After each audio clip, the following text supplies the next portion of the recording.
Assalamu alaikum, welcome to Islam Explained. We are joined by Dr Zuleyha Keskin. Welcome to the program again, Dr Zuleyha. Thank you for having me once again. Now, we want to discuss about envy.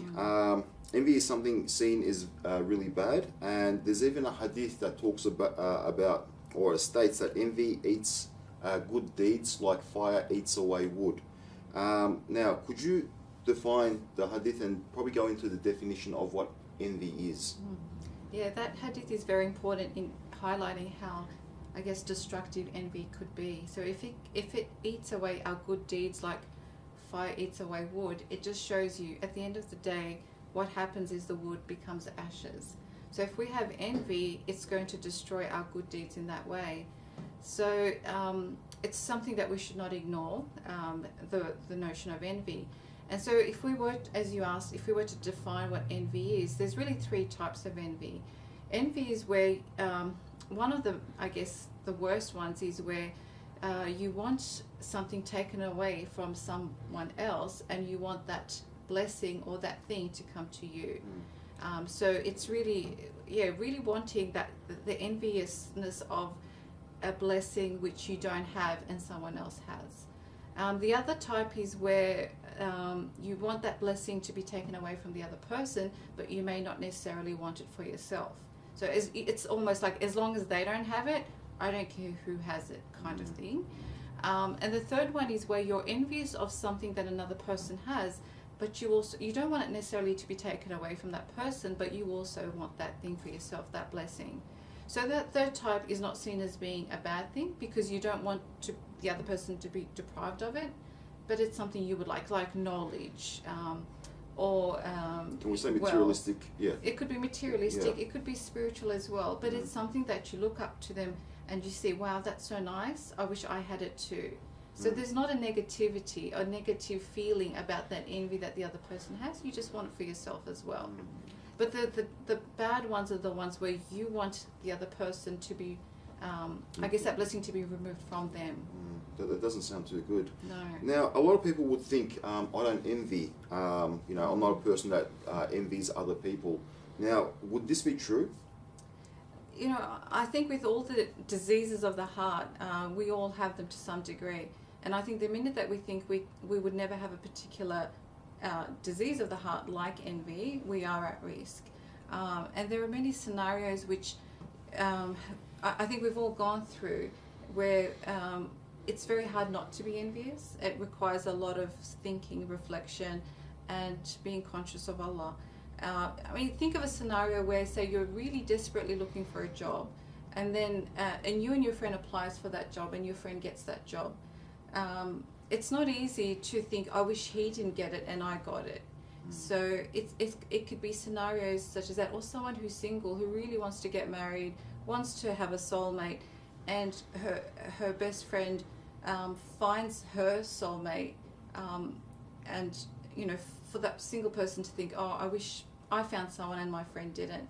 So it usually gets us at our weaknesses, at the things that we really want in life. That's when envy really kicks in. Otherwise, I'm not going to be envious about someone's debt. I'm not going to be envious about someone's troubles. But if I really want something in my life and I see that others have it, it's not easy for envy to start trickling into the heart. That's true.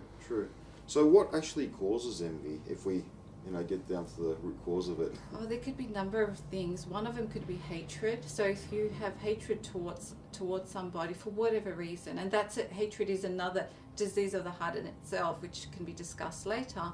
But if you hate someone, so any time that person has something good in their life, it can make you envious, because you want that person to be deprived of them. You don't want any good for that person to have in their life.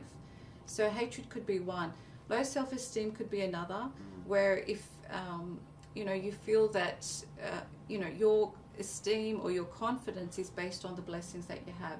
So if you don't have a particular blessing or quality that someone else has, so you feel, well, I need that to be a better person, again, you're going to want that thing to come to you.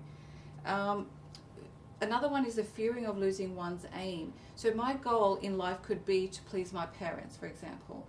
And that could be the common goal of all my siblings. So the minute if I feel that my parents showing favoritism towards my other siblings, envy could kick in, because I could be thinking, well, I want my parents to love me more. I want to be the number one child rather than my sibling.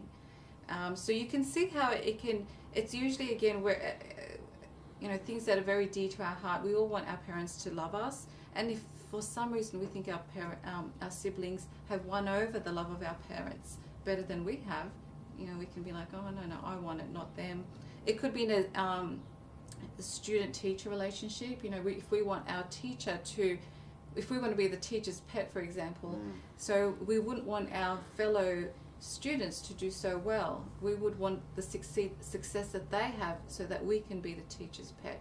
So so that could be another one. Another one could be the love of leadership and status. So if I have a love for status, if I want to be the leader of something, then I'm not going to want others to have that leadership role. So I will do whatever I can to prevent them from having that leadership role. I might, generate rumors, or I might tell the person who's doing the appointing why they should choose me and not them. So this is, again, a type of envy. And finally, I would say impure nafs, or ego.